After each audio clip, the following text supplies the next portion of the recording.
Cuando el Glomar emprende el regreso a casa, se hacen planes para volver al verano siguiente. Antes de que ello suceda, la prensa descubre la verdadera misión del barco minero de Howard Hughes.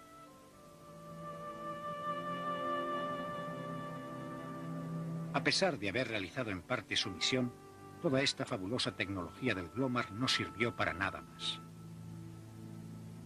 El buque minero más sofisticado del mundo pasó casi un cuarto de siglo con la flota de bolas de naftalina estadounidense. La inversión realizada en esta sola operación habla claramente de la amenaza que los submarinos soviéticos representaban para Occidente. Pero al final, no fueron las grandes operaciones como esta las que proporcionaron la información secreta más valiosa, sino que fue recogida por los propios submarinos americanos. En un momento u otro, todos los submarinos americanos se dedicaron al espionaje. Me enviaban lejos durante un periodo de 2 meses con una orden operativa que me concedía un territorio muy amplio en una zona muy caliente y básicamente con órdenes de averiguar todo lo que pudiera.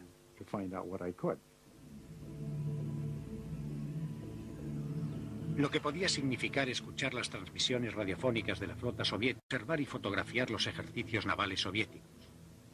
Podía significar acercarse a un submarino soviético de misiles lo suficiente para poder grabar con detalle todos los ruidos que hacía.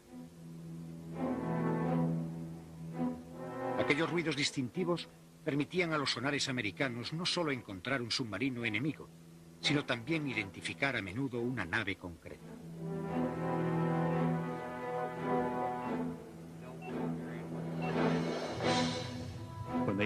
Cuando mandaban a sus submarinos a patrullar, intentábamos descubrirlos, seguirlos y asegurarnos de que sabíamos cuál era su rutina. A veces, las situaciones podían volverse un poco tensas. Ponías mucho esmero en evitar que la situación diera la vuelta, que el submarino al que seguías girara en redondo y se dirigiera hacia ti directamente. Los capitanes de los submarinos americanos llamaban a esa maniobra Sin aviso alguno, un submarino soviético daba un enorme rodeo y salía a toda velocidad. Y si te encontrabas detrás, cuidado. Cuando eso ocurre, la mayoría de los submarinos americanos no huyen con el rabo entre las piernas. Se quedan donde están y dejan que Iván pase de largo. Y después dicen... ¡Yuh! Los capitanes de submarino, como Wade y Mack, conocían el riesgo de acercarse en demasía. También conocían la recompensa. En 1969, Wade y Mack se situó detrás de un submarino ruso y siguió todos sus movimientos durante 47 días seguidos. Cambiaba de rumbo cada 90 minutos. No lo hacía cada 89 o cada 91 minutos, sino cada 90 minutos exactamente. Y nunca dormí más de ese tiempo en todo el trayecto. Cuando subía, subíamos. Cuando bajaba, bajábamos. Y a veces bajábamos a grada. Era como un baile alegre. 2 naves de 6.000 toneladas girando la una alrededor de la otra. Creo que lo más importante fue que cuando regresamos teníamos una idea sobre la zona en la que operaba y sobre el método que empleaba. Pensamos que podíamos determinar mejor el alcance de sus misiles tácticos. De hecho, podíamos distinguir a los distintos oficiales de cubierta. Sabíamos cuál estaba encubierta por su modo de manejar el barco. Cuando eres vecino de alguien, llegas a aprender mucho sobre él. Y nosotros lo hicimos. Trajimos un montón de información. Aquel asunto de vigilar a los rusos y descubrir qué estaban haciendo era como jugar a vaqueros e indios. Y naturalmente, según se fue haciendo más sofisticado, se parecía más al ajedrez tridimensional, pero con el incentivo añadido de saber que en cualquier momento podía acercarse alguien a ti por detrás y con malas intenciones.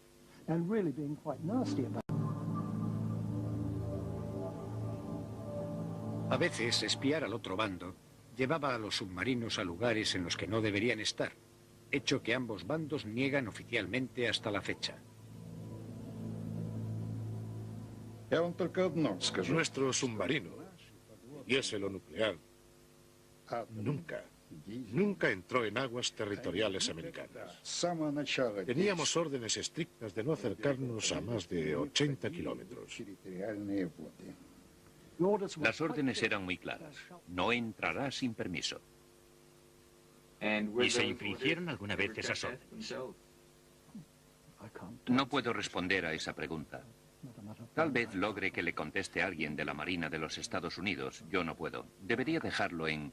Yo en su lugar no entraría sin permiso. Y si alguien quiere dejar entrever algo más, eso es cosa suya. En los 60 me estaba entrenando con los SEALs. Estaba en la Marina, entrenándome con los SEALs. Y algunos de mis colegas habían estado en las cloacas de Hanoi, llevados por submarinos. Y después nadaban por las cloacas.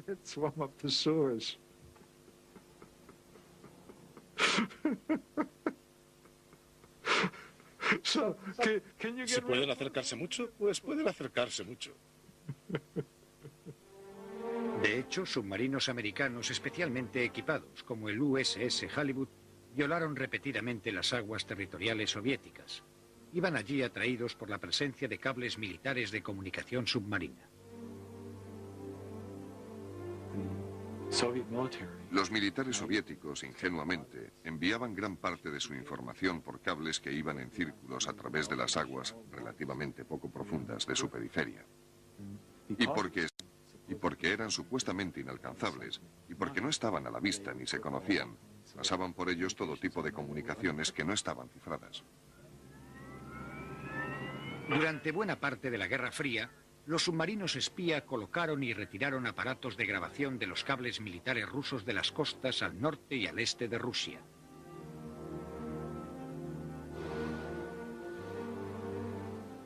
Una buena parte del coste del desarrollo de los equipos que lo hicieron posible se ocultó en un programa de la Marina para desarrollar submarinos de rescate a grandes profundidades, llamados DSRV. Cualquiera que hubiese servido en un submarino y hubiese oído hablar de los vehículos de rescate a grandes profundidades, sabía desde el primer momento que era pura ficción. Tenía que serlo. A menos que bajaras sobre una montaña submarina o sobre una cornisa continental, ibas a bajar y sobrepasar la profundidad de aplastamiento y no quedaría nadie para realizar el rescate.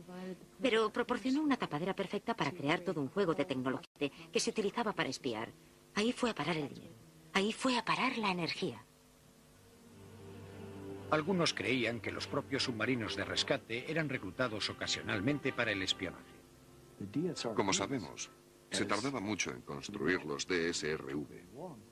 Eran Cadillacs que tenían los aparatos más increíbles que se les podían ocurrir a la Marina y a sus contratistas, y bajaban a una gran profundidad. Podían realizar cosas de todo tipo, y probablemente muchas sobre las que nada saben. Los científicos e ingenieros responsables de los DSRV y de los submarinos espía como el Halibut se encontraron con el reto de los planificadores de defensa de Ronald Reagan de alcanzar logros más importantes. Querían noticias en directo, en línea, en vivo a las 5. Querían saber lo que sucedía cuando sucedía. Si puedes conectar una línea sin que se entere, ya lo tienes. Lo tienes cogido, simplemente. Y para eso no hay sustituto alguno. Simplemente sabes todo lo que él sabe. Estás dentro de su círculo de decisión. De hecho, está sentado a su mesa.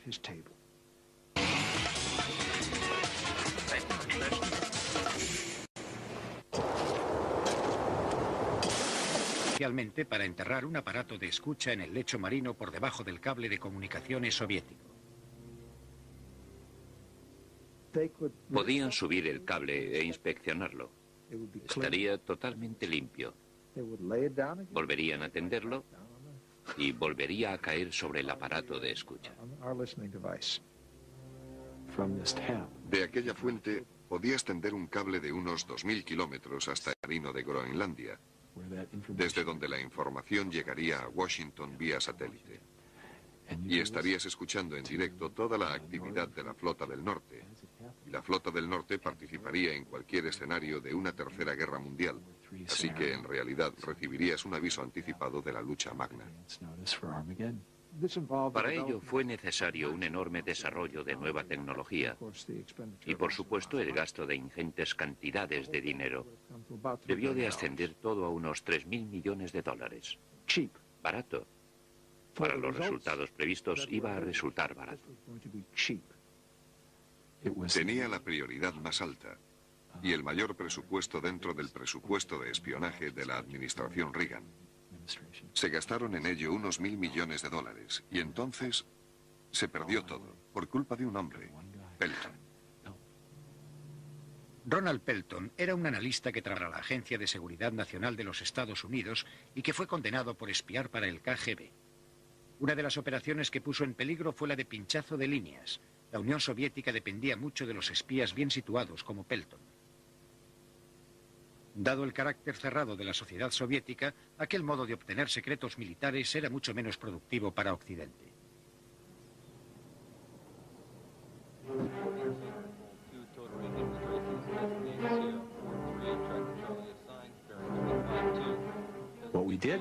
Lo que sí teníamos era tecnología. Y utilizamos la ventaja tecnológica que teníamos para obtener la información secreta que tan desesperadamente necesitábamos. Motores a 1/3, señor. Despejen las cubiertas y naveguen en silencio. Y eso fue importante. Nos dio mucha confianza. Probablemente nos diese la tranquilidad que de otro modo no tendríamos. Probablemente somos mucho menos paranoicos de lo que habríamos estado. Si observan la Guerra Fría bajo el mar, casi todo era peligroso. Para empezar, existía el riesgo de descender en un submarino. Y, por supuesto, estaba el riesgo de llevar un submarino hasta un puerto soviético o de situarlo justo detrás de un barco de misiles soviético. También era arriesgado acelerar el desarrollo tecnológico como lo estaban haciendo. Y a menudo el riesgo no daba resultados. Claro que también los daba a menudo. Y al final no provocaron a los soviéticos a iniciar una guerra. Al final y durante casi toda la Guerra Fría lograron seguirle la pista a los barcos de misiles soviéticos, que era lo que se pretendía, evitar un Pearl Harbor nuclear. En realidad hicieron un buen trabajo. Fueron el arma de armas durante la Guerra Fría y ahora, casi una década después del fin de aquella tensa lucha, siguen patrullando por los océanos del mundo. Su número, sin embargo, se ha reducido drásticamente y su siglo XXI es una cuestión de debate tanto dentro como fuera de la Marina. La función de los submarinos cambiará, pero la constante, que es tener una cosa americana que va de un sitio a otro y que está allí sin que ellos lo sepan, eso continuará.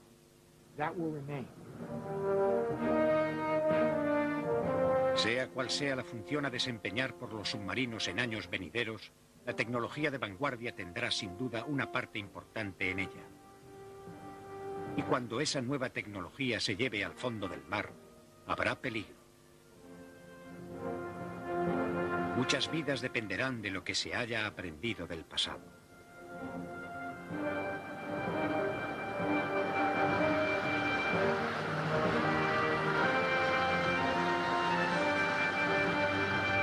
En los que no deberían estar, hecho que ambos bandos niegan oficialmente hasta la fecha.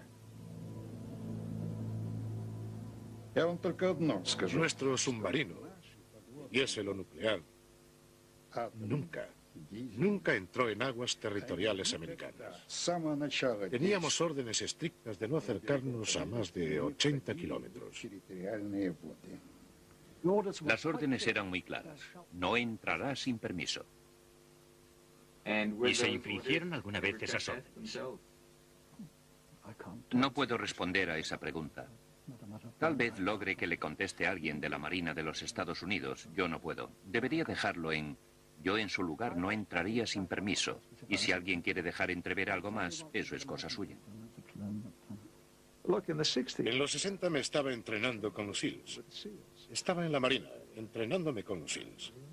Y algunos de mis colegas habían estado en las cloacas de Hanoi, llevados por submarinos. Y después nadaban por las cloacas. Si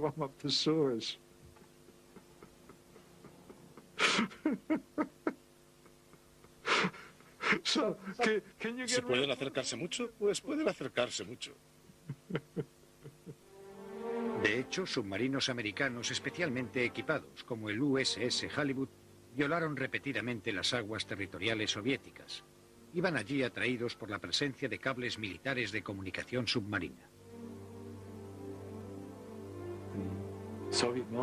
Los militares soviéticos, ingenuamente, enviaban gran parte de su información por cables que iban en círculos a través de las aguas relativamente poco profundas de su periferia.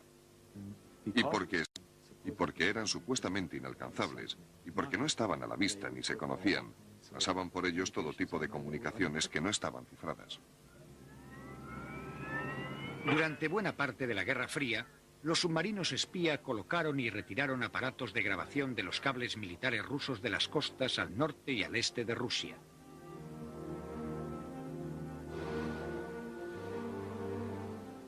Una buena parte del coste del desarrollo de los equipos que lo hicieron posible se ocultó en un programa de la Marina para desarrollar submarinos de rescate a grandes profundidades, llamados DSRV.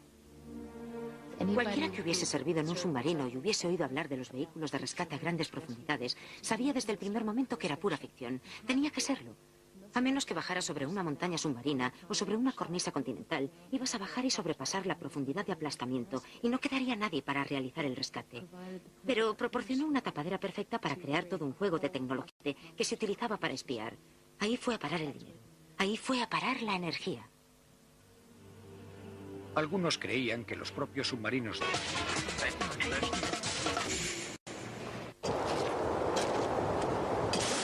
especialmente para enterrar un aparato de escucha en el lecho marino por debajo del cable de comunicaciones soviético. Podían subir el cable e inspeccionarlo. Estaría totalmente limpio. Volverían a tenderlo y volvería a caer sobre el aparato de escucha. De aquella fuente podías tender un cable de unos 2000 kilómetros hasta el marino de Groenlandia, desde donde la información llegaría a Washington vía satélite. Y estarías escuchando en directo toda la actividad de la Flota del Norte. Y la Flota del Norte participaría en cualquier escenario de una tercera guerra mundial. Así que en realidad recibirías un aviso anticipado de la lucha magna. Para ello fue necesario un enorme desarrollo de nueva tecnología y, por supuesto, el gasto de ingentes cantidades de dinero. Debió de ascender todo a unos 3.000 millones de dólares. Barato. Para los resultados previstos iba a resultar barato. Tenía la prioridad más alta y el mayor presupuesto dentro del presupuesto de espionaje de la administración Reagan. Se gastaron en ello unos 1.000 millones de dólares y entonces se perdió todo por culpa de un hombre, Pelton. Ronald Pelton era un analista que trabajaba en la Agencia de Seguridad Nacional de los Estados Unidos y que fue condenado por espiar para el KGB. Una de las operaciones que puso en peligro fue la de pinchazo de líneas. La Unión Soviética dependía mucho de los espías bien situados como Pelton. Dado el carácter cerrado de la sociedad soviética, aquel modo de obtener secretos militares era mucho menos productivo para Occidente.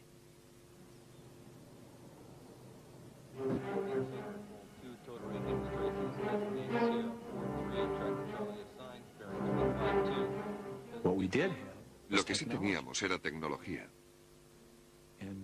Y utilizamos la ventaja tecnológica que teníamos para obtener la información secreta que tan desesperadamente necesitábamos. Motores a 1 tercio, señor. Despejen las cubiertas y naveguen en silencio. Y eso fue importante. Nos dio mucha confianza. Probablemente nos diese la tranquilidad que de otro modo no tendríamos. Probablemente somos mucho menos paranoicos de lo que habríamos estado. Si observan la Guerra Fría bajo el mar, casi todo era peligroso. Para empezar, existía el riesgo de descender en un submarino. Y, por supuesto, estaba el riesgo de llevar un submarino hasta un puerto soviético o de situarlo justo detrás de un barco de misiles soviético. También era arriesgado acelerar el desarrollo tecnológico como lo estaban haciendo. Y a menudo el riesgo no daba resultados. Claro que también los damos. Se dedicaron al espionaje. Me enviaban lejos durante un periodo de 2 meses con una orden operativa que me concedía un territorio muy amplio en una zona muy caliente y básicamente con órdenes de averiguar todo lo que pudiera.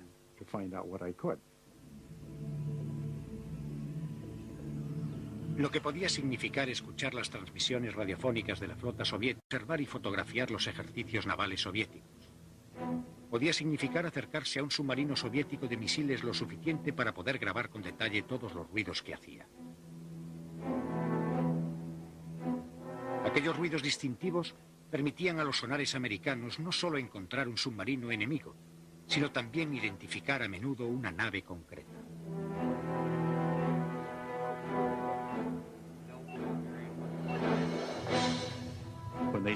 Cuando mandaban a sus submarinos a patrullar, intentábamos descubrirlos, seguirlos y asegurarnos de que sabíamos cuál era su rutina. A veces, las situaciones podían volverse un poco tensas. Ponías mucho esmero en evitar que la situación diera la vuelta, que el submarino al que seguías girara en redondo y se dirigiera hacia ti directamente.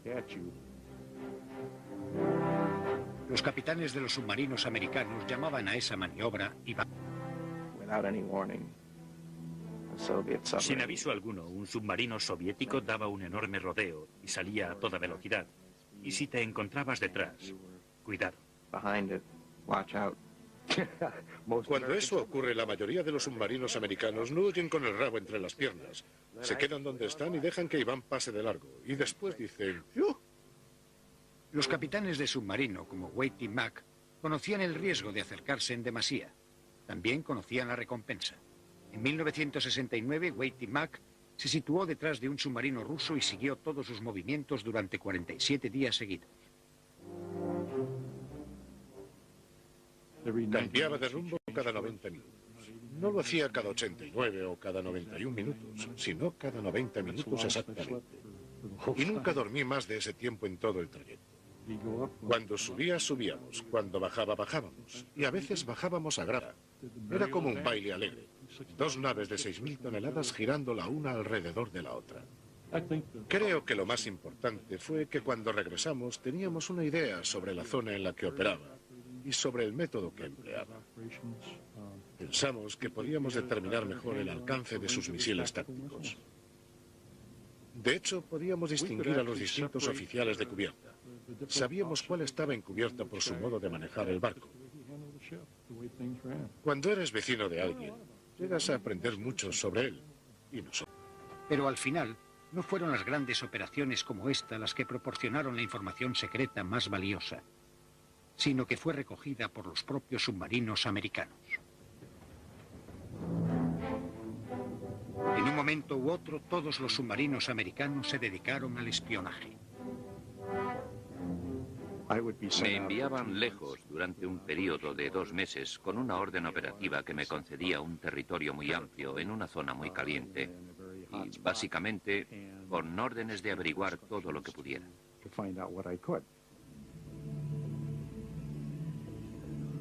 Lo que podía significar escuchar las transmisiones radiofónicas de la flota soviética, observar y fotografiar los ejercicios navales soviéticos.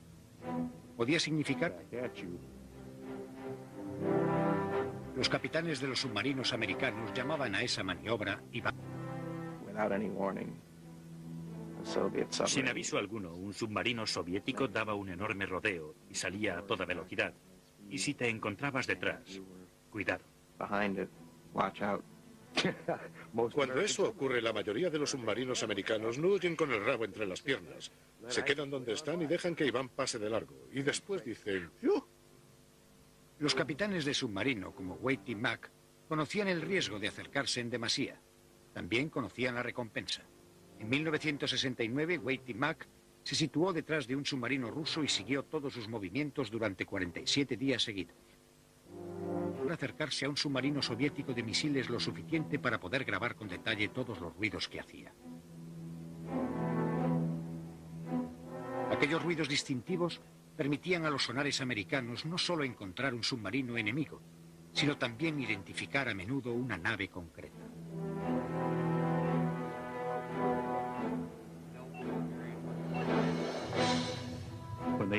Cuando mandaban a sus submarinos a patrullar, intentábamos descubrirlos, seguirlos y asegurarnos de que sabíamos cuál era su rutina. A veces, las situaciones podían volverse un poco tensas. Ponías mucho esmero en evitar que la situación diera la vuelta, que el submarino al que seguías girara en redondo y se dirigiera hacia ti directamente. Cambiaba de rumbo cada 90 minutos. No lo hacía cada 89 o cada 91 minutos, sino cada 90 minutos exactamente. Y nunca dormí más de ese tiempo en todo el trayecto. Cuando subía, subíamos. Cuando bajaba, bajábamos. Y a veces bajábamos a grada. Era como un baile alegre. 2 naves de 6.000 toneladas girando la una alrededor de la otra. Creo que lo más importante fue que cuando regresamos teníamos una idea sobre la zona en la que operaba y sobre el método que empleaba.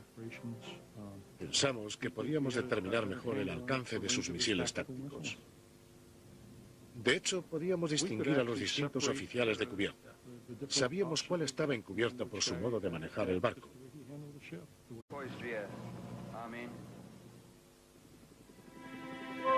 Cuando el Glomar emprende el regreso a casa, se hacen planes para volver al verano siguiente. Antes de que ello suceda, la prensa descubre la verdadera misión del barco minero de Howard Hughes.